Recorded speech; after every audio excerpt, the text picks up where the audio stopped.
छोटे भाई बहनों की जिम्मेदारी, काफ़ी कुछ करना, खेती-बाड़ी सब करके कि मुझे लगा हाँ, मुझे कुछ करना चाहिए जीवन के अंदर। खराब परिस्थिति थी, पैसे की कमी थी। उन्होंने बोला बेटा आप जाओ। कि यार क्या करूँ मैं, कैसे कर पाऊँगा ये सब? उस दिन पहली बार कॉन्फिडेंस हुआ मेरे अंदर।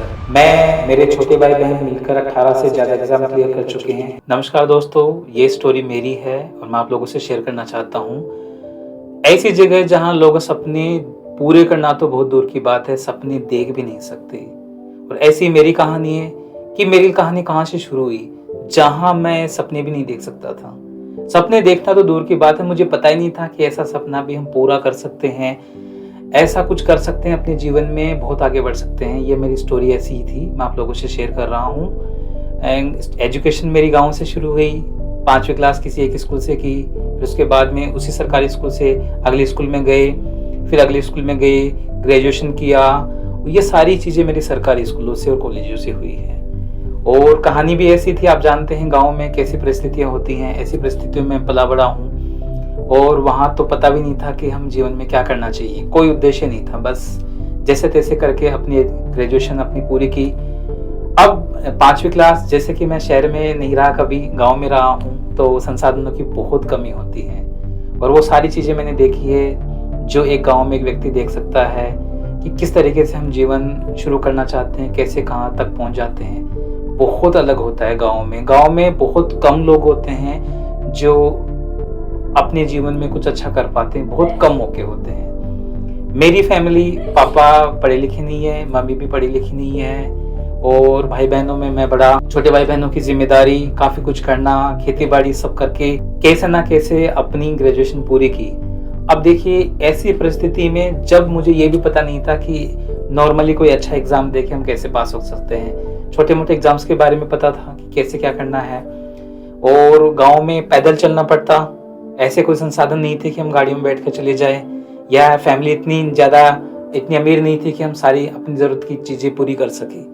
हाँ, एक चीज़ थी कि हाँ, हम कुछ पढ़ लिख सकते हैं, थोड़ी-सी रुचि थी मेरे अंदर। लेकिन एक चीज़ मैंने देखी कि रुचि है, लेकिन क्या है, टीचर, पढ़ाने वाले, आपको पता है सरकारी स्कूलों में इतने अवेलेबल नहीं थे, तो इतनी अच्छे से मेरी एजुकेशन नहीं हो पाई। फिर भी थोड़ा-सा शौक था पढ़ने का, और इतनी अच्छी परसेंटेज नहीं बन पाई। अगर आप लोगों को बताऊँगा कि मेरी परसेंटेज इतनी थी 10th क्लास में, 12th क्लास में, ग्रेजुएशन में, तो आपको यकीन नहीं होगा कि इतनी कम परसेंट में कोई आदमी सपने पूरे करना, जैसा कि मैंने बताया, बहुत दूर की बात है। सपने पूरे नहीं कर सकते। बिल्कुल, बहुत ही नॉर्मल परसेंटेज के साथ में मैंने अपनी कॉलेज और स्कूल पूरी की है। गाँव में संसाधन नहीं थे, पैदल जाना पड़ता, कम से कम 9 किलोमीटर पैदल जाना और 9 किलोमीटर पैदल आना बहुत बड़ी बात है। 18 किलोमीटर पैदल चलना, गाँव की जिम्मेदारियाँ पूरा करना, छोटे भाई बहनों का ध्यान रखना, माता पिता का रखना, खेती करना, बहुत सारी चीज़ें जीवन में देखी। ग्रेजुएशन के बाद में कुछ लगा कि हाँ, शहर की तरफ जाना चाहिए। मेरा शहर जयपुर। अब कोशिश की चलो जयपुर जाके कुछ देखे, परिस्थितियाँ नहीं थी, पैसे नहीं थे, सीधी सी बात है। परिस्थितियाँ तो चलो पैसों की मोहताज होती है। देखिए, अगर आपके पास पैसे हैं तो आप काफ़ी कुछ कर सकते हैं। वहीं बात अटक गई, क्या करें, बड़ी मुश्किल से खराब परिस्थितियों में कहीं रहा, दोस्तों के पास रूम लेकर, उनकी हेल्प की वजह से थोड़ा बहुत पढ़ पाए।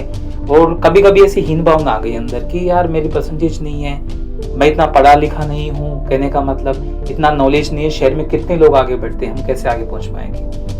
कहीं ना कहीं लगा, बट दिल पे लगा कि मैं क्यों नहीं कर सकता। क्या परसेंटेज नहीं थी मेरे पास में तुम आगे नहीं बढ़ सकता, और क्या मैं अब कुछ नहीं कर सकता। एक सर मिले मुझे कॉलेज में, लास्ट ईयर में थे, तो जैसे आरएस का एग्जाम है, आपकी सिविल सर्विस का एग्जाम होता है, वैसे आरएस का एग्जाम है। तो सर ने कहा कि आप आरएस बनना चाहोगे? मैंने कहा सर परसेंटेज तो है नहीं, आरएस तो कहाँ से बनेंगे, बिल्कुल ये छोड़ो, हम तो एक छोटा सा एग्जाम भी क्लियर नहीं कर सकते। उन्होंने मुझे मोटिवेट किया, बहुत अच्छा मोटिवेट किया। और मेरे ग्रेजुएशन के लास्ट टाइम उन्होंने ऐसा मोटिवेट किया कि मुझे लगा हाँ, मुझे कुछ करना चाहिए जीवन के अंदर। तो फिर शहर की तरफ रुख किया। खराब परिस्थितियाँ थी, पैसे की कमी थी, बट जैसे तैसे करके दोस्तों के साथ अरेंज किया और अपना खर्चा खुद उठाने लग गए। और आप लोगों को बताऊं, 10वीं क्लास के बाद मैंने कभी घर वालों से पैसे नहीं लिए। जानते हैं पैसे लेने की मतलब, पैसे होने चाहिए लेने के लिए। परिस्थिति ऐसी नहीं थी कि हम कुछ पैसे ले सके, उस जिम्मेदारियां काफ़ी थी। लेकिन अब मेरे पास दो रास्ते थे, या तो मैं शहर में रहकर घर बार सब भूल कर अपनी जिम्मेदारियां मैं पढ़ाई करूं ताकि मेरी फैमिली का भविष्य अच्छा बना सकूं, मेरा खुद का बना सकूं, और या फिर मैं गांव जाकर फैमिली की हेल्प करूं, उनकी खराब परिस्थितियों में उनकी हेल्प करूं, कैसे भी करूं। अब दो परिस्थितियां थी, मुझे एक चुननी थी। अब लगा वो कि घर वालों को क्या जवाब दे, पापा पढ़े लिखे नहीं थे। फिर भी एक बात थी, उन्होंने मुझे इस तरीके से थोड़ा सा मोटिवेट किया लाइफ में। और सबसे बड़ी अगर शक्ति की बात करें, मुझे मेरे जीवन में अगर सबसे बड़ी, अगर एक कहते हैं ना प्रेरणा स्रोत बात कर सकते हैं, तो वो मेरे पापा थे। उन्होंने बोला बेटा आप जाओ, मुझे पता है कि पढ़ाई कितनी जरूरी है। लोगों को मैंने बहुत आगे बढ़ते देखा है, बहुत बड़े बड़े अधिकारियों को देखा है, बड़ी जॉब प्राप्त की है, तुम कर सकते हो, ठीक है, बट बेटा करना है। अब मुझे कॉन्फिडेंस फिर भी नहीं था कि यार क्या करूं मैं, कैसे कर पाऊंगा ये सब। इन्हीं उम्मीदों के साथ में फिर भी शहर आ गया मैं, क्योंकि पापा ने कहा था तुम कर सकते हो। तो देखो अगर सपना है घर वालों का तो पूरा करना पड़ेगा। फैमिली की उम्मीदें थी। आई तो उस बीच काफी परिस्थितियां फैमिली की खराब हो गई। ऐसी परिस्थितियां जो शेयर भी क्या करें क्या बताएं, बहुत ही खराब। आप अगर कोई भी ऐसा वीडियो देखने वाला स्टूडेंट कह रहा है कि सोच रहा है कि कोई भी व्यक्ति की उसे लग रहा है कि नहीं मेरी परिस्थितियां खराब थी, उससे भी खराब परिस्थितियों में मैं शहर आया था घर छोड़कर। बीच में क्राइसिस हुए, एक साल निकला तैयारी करते करते। मेरा रेलवे में सिलेक्शन हुआ। पहला रेलवे में सिलेक्शन हुआ तो मुझे वेरिफिकेशन के लिए जाना था। परिवार की ऐसी परिस्थितियां बन गई कि मुझे नहीं जाना पड़ा। और एसएससी से मेरा इंटरव्यू भी था, तो सोचा चलो ठीक है ये नहीं कर सकते तो इंटरव्यू दे लेंगे, उसके लिए कुछ टाइम है। तो फैमिली को कुछ सपोर्ट करने के लिए मुझे गांव जाना पड़ा। तो एक जॉब हाथ से निकल गई।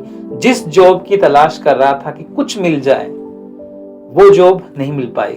चलो घर की परिस्थितियां थोड़ी सी ठीक हुई, इंटरव्यू के लिए गए, बहुत कम टाइम मिला, सिलेक्शन वहां पे भी नहीं हुआ। अब क्या करें, सिलेक्शन नहीं हुआ तो क्या कर सकते हैं, फिर से तैयारी करने के लिए अब शहर जाना पड़ा। और वही बात, दोस्त कहाँ तक साथ दे सकते हैं, एक लिमिट तक दोस्त भी साथ देंगे। पैसे की कमी थी, वैसे फैमिली का और भी भयंकर क्राइसिस आ गया। एक बार मन किया कि चलो घर चलते हैं, कुछ नहीं है देख लेंगे, खेती बाड़ी कर लेंगे, गांव का जीवन और भी लोग जी रहे हैं, हम जी लेंगे। बट लगा कि फैमिली के लिए अब नहीं कर पाए तो कभी नहीं कर पाएंगे। पापा की उम्मीदें देखी, उनका चेहरा देखा, तो सोच लिया चलो ठीक है थोड़े दिनों के लिए और ट्राई करते हैं। तो थोड़े दिनों के बाद में मेरी नेट जीआरएफ भी हो गई। सोचा पीएचडी कर लेते हैं, कुछ और आगे निकलते जाएंगे। करते रहे। मोटिवेशन मिलता रहा इधर उधर से। एक दो टीचर भी अच्छे मिले, दोस्त भी अच्छे मिले नए, जिनकी वजह से थोड़ा सा आगे बढ़ सके। परिस्थितियां इतनी खराब थी कि शहर में रहने लायक की स्थिति नहीं बन रही थी। सीधी सी बातें, बिना पैसे शहर में नहीं रह सकते। पीछे फैमिली की भी जिम्मेदारियां थी। तो एक बार आंख बंद कर ली मैंने, आंख बंद कर ली और सोचा जो होगा देखा जाएगा, एक साल बाद में जाएंगे कुछ करके। तो टाइम निकलता रहा और लगभग मुझे 1.5 साल और लगी। 1.5 साल और लगी और पहली बार मैंने एक बहुत अच्छी एग्जाम क्रैक की। और बहुत अच्छी एग्जाम क्रैक की। घर वालों को पता भी नहीं था, मम्मी पापा को तो पता ही नहीं था, अनपढ़ थे, उनको पता नहीं था ये एग्जाम भी ऐसी होती है जो हम क्रैक कर सकते हैं। और अच्छी थी। अब ऐसी एग्जाम जो सिविल सर्विस के स्टैंडर्ड की एग्जाम हो, वो क्लियर कर लिए पहली बार। गांव में तो काफी नाम हो गया। देखो गांव में कि अरे फलाने की लड़की ने तो क्या नाम है, नाम रोशन कर दिया। हमने तो सोचा भी नहीं था कि छोटी छोटी एग्जाम्स के लिए भी बड़ी मशक्कत करनी पड़ती है और यहाँ पर ये बड़ी एग्जाम क्लियर कर ली। उस दिन पहली बार कॉन्फिडेंस हुआ मेरे अंदर कि यार मैं ये कर सकता हूँ जो मैंने सोचा। तो मेरे भाई बहन भी लग सकते हैं, वो भी लगभग उनकी कॉलेज कंप्लीट होने वाली थी। लगा मैं कर सकता हूं तो वो भी कर सकते हैं। अब उनका प्रेरणा स्रोत मैं था कि भैया आप बताइए हम क्या कर सकते हैं। मैंने कहा बिल्कुल, अब मैं कर रहा हूं तो मैं कर सकता हूं। मेरा बहुत आगे जाने का मन था। देखो जीवन में कहीं बहुत आगे जाने का मन भी होता है, हम किसी कारण से नहीं कर सकते। मैं और भी आगे जाने की कोशिश कर रहा था, लेकिन अब मुझे फैमिली की फिर से लगा कि फैमिली को सपोर्ट करना चाहिए। फिर गए, फैमिली को सपोर्ट किया। छोटे भाई बहनों को कहा आप लगिए, बिल्कुल आप तैयारी कीजिए। वो काफी इंटेलिजेंट थे, मुझसे तो बहुत इंटेलिजेंट थे। सिस्टर और भाई काफी अच्छी। तो सिस्टर का एग्जाम क्लियर हुआ, और दूसरा एग्जाम भी क्लियर हुआ। उन्होंने भी मेरी तरह एक अच्छी एग्जाम क्लियर की। उस एग्जाम के बाद में जो हमसे छोटा भाई था तीसरे नंबर पे, उसकी एग्जाम भी क्लियर हो गई। मतलब हम लोगों ने एक सिविल सर्विस के समकक्ष एक ऐसा एग्जाम क्लियर किया तीनों ने, जो गांव में एक सबका प्रेरणा स्रोत बन गया काफी स्टूडेंटों के लिए। उनको ये लगा यार ये एक परिवार जो माता पिता अनपढ़ है वो नहीं कर सकते, उनके 3-3 बच्चे जॉब लगे हुए हैं। और मैं आप लोगों को बता दूं, जॉब लगी तो लगी, हमने 18 एग्जाम क्लियर किए, 18 गवर्नमेंट एग्जाम क्लियर किए, बहुत स्टैंडर्ड के। और आप नहीं मानोगे, यकीन नहीं कर पाओगे कि जीवन में जहां सपने नहीं देख सकते थे हम, ऐसी जगह थे, वहां हमने हमारी चॉइस की जॉब ली, छोड़ के जॉब ली। नहीं, ये नहीं करेंगे, हम आगे जाएंगे। और अभी भी ये प्रक्रिया जारी है, कोशिश करेंगे हम और थोड़ा सा आगे बढ़े। आज तो हमें पता चल गया, आज वैसी परिस्थितियां नहीं रही फैमिली की। पापा को गर्व होता है, जब सिलेक्शन हुआ तो पापा को पता भी नहीं था कौन सी रैंक पे सिलेक्शन हुआ। हमने कहा अच्छी रैंक पर। सिस्टर का सिलेक्शन हुआ टॉप रैंक पर, छोटे भाई का भी टॉप रैंक पे सिलेक्शन हुआ और बहुत अच्छी रैंक पर। उन्होंने तो सरप्राइज कर दिया एक तरीके से, क्योंकि दोनों का एक साथ सिलेक्शन हुआ था और दो 3 एग्जाम्स में एक साथ सिलेक्शन होना बहुत बड़ी बात है। छोटा भाई काफी छोटा था, अभी मुश्किल से उसकी 22 एज है और ग्रेजुएशन करते ही उसका सिलेक्शन हो गया बहुत अच्छी रैंक के साथ में। तो मन में लगा कि हाँ, अब जीवन में कुछ किया है अपने लिए, अपने परिवार के लिए। जहाँ कुछ साल पहले ये सोच रहा था कि अब कुछ नहीं हो सकता जीवन में, शायद मैं कभी नहीं कर पाऊँ फैमिली के लिए, बहुत बार मन टूटा और ऐसा लगा कि शायद ही अब मैं कुछ कर पाऊँ। बट मन को और एक उम्मीदें थी पापा की कि उनको पूरा करना है, तो किया जरूर। और ऐसी परिस्थितियों में जहाँ पर आप समझ सकते हैं एक रूम पे रहने वाला स्टूडेंट क्या कर सकता है, खाने पीने की समस्याएं, आज खाया तो कल का देखना, बड़ी मुश्किल से अरेंज किया कि कैसे ना कैसे ये टाइम निकल जाए, क्योंकि पता था कि यार एक बार हम कर लेंगे ना तो ये परिस्थितियां सारी चेंज हो जाएंगी। और संघर्ष एक हद तक अगर हम मेहनत करते हैं तो संघर्ष हमारा खत्म जरूर होता है। ये मैंने देखा, ईश्वर पे भरोसा रखा, फैमिली की उम्मीदें थी, परिस्थितियां कैसी भी हों। खाने की भी ऐसी कंडीशन थी कि हाँ, अब एक हफ्ते बाद में हम क्या देखेंगे, रूम का किराया बड़ी मुश्किल से चुका पाते, दोस्त जो साथ रहते थे कुछ का सिलेक्शन हो गया तो वो निकल गए, मैं अकेला पड़ गया। फिर भी कोशिशें की काफी कि यार कुछ दिन और रुकते हैं, यार शायद कुछ दिन और रुकते हैं। 2 साल तक आगे बढ़ते बढ़ते, काफी लंबा टाइम होता है, अगर पैसे जेब में नहीं हो 2 साल भी शहर में निकालना और बहुत महंगी सिटी में निकालना बहुत बड़ी बात है, मेरे लिए बहुत बड़ी बात है। और वो बहुत बड़ी बात थी, वो समय मैं भूल नहीं सकता, संघर्ष किया था। तो मुझे लगता है संघर्ष करते रहना चाहिए जीवन में।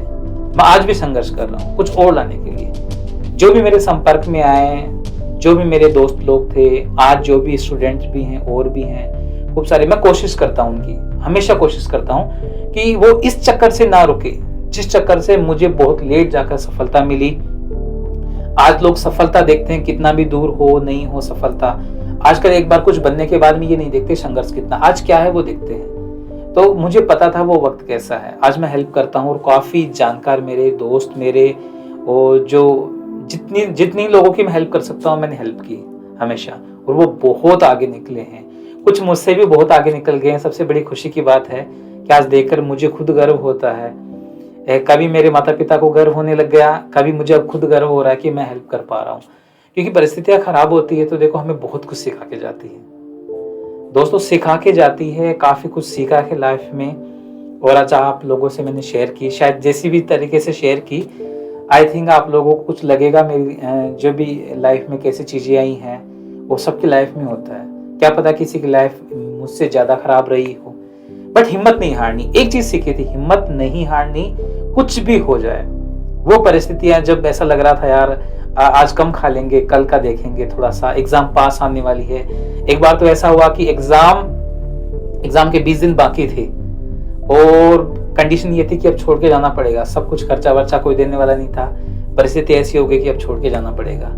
बट देखो ईश्वर भी कोई चीज होती है, साथ दिया ईश्वर ने और वो 15-20 दिन और निकाले। लास्ट में जब रिजल्ट आया तो ये सारी चीजें चेंज हो गई। और आज देखिए जहां पर भी हूं मैं, मुझे लगता है मैं और लोगों की हेल्प कर सकता हूं। और वो जो परिस्थितियां थी वो रहती है, आप लोग जानते हैं गांव में क्या कंडीशन रहती है, आज भी गांव में हालत बहुत खराब रहती है। बट आप लोगों के सामने खड़ा हूं ये प्रेजेंट करने के लिए। मैं, मेरे छोटे भाई बहन मिलकर 18 से ज्यादा एग्जाम क्लियर कर चुके हैं और वो विद इन इन्हीं 2 से 3 सालों के अंदर हमने इतनी एग्जाम्स क्लियर की है। तो अब लगता है कि हाँ, अगर हम कर सकते हैं तो सभी भी कर सकते हैं। और शायद ही क्या नाम है, ऐसी कंडीशन जो गांव में देखते हैं वो इससे कुछ ऐसा लगेगा कि शायद कुछ कर पाएं। और जिससे भी अगर मुझसे कुछ सीखने को मिल रहा है बिल्कुल, और मैं कुछ किसी की हेल्प कर पा रहा हूँ मेरे द्वारा, तो मैं हमेशा करता हूँ। दोस्तों मेरी ये स्टोरी थी, आई होप आप लोगों को कुछ मेरी स्टोरी से कुछ ऐसा लगे कि हाँ लाइफ में कुछ किया है, वो संघर्ष कर सकते हैं। तो प्लीज हिम्मत नहीं हारना, बिल्कुल अगर मुझसे एक चीज सीखने को मिलती है कि चलो कुछ किया है तो वो थी कि मैंने कभी हिम्मत नहीं हारी। परिस्थिति अपने आप हार जाएगी, हमने हिम्मत नहीं हारी, परिस्थिति अपने आप हारेगी और एक दिन जरूर हारेगी। तो दोस्तों ये मेरी स्टोरी थी। आई होप आपको अच्छी लगी वो स्टोरी जैसी भी थी। किसी ना किसी की स्टोरी जरूर होती है, मेरी स्टोरी तो मैंने आप लोगों को शेयर की। Thank you so much.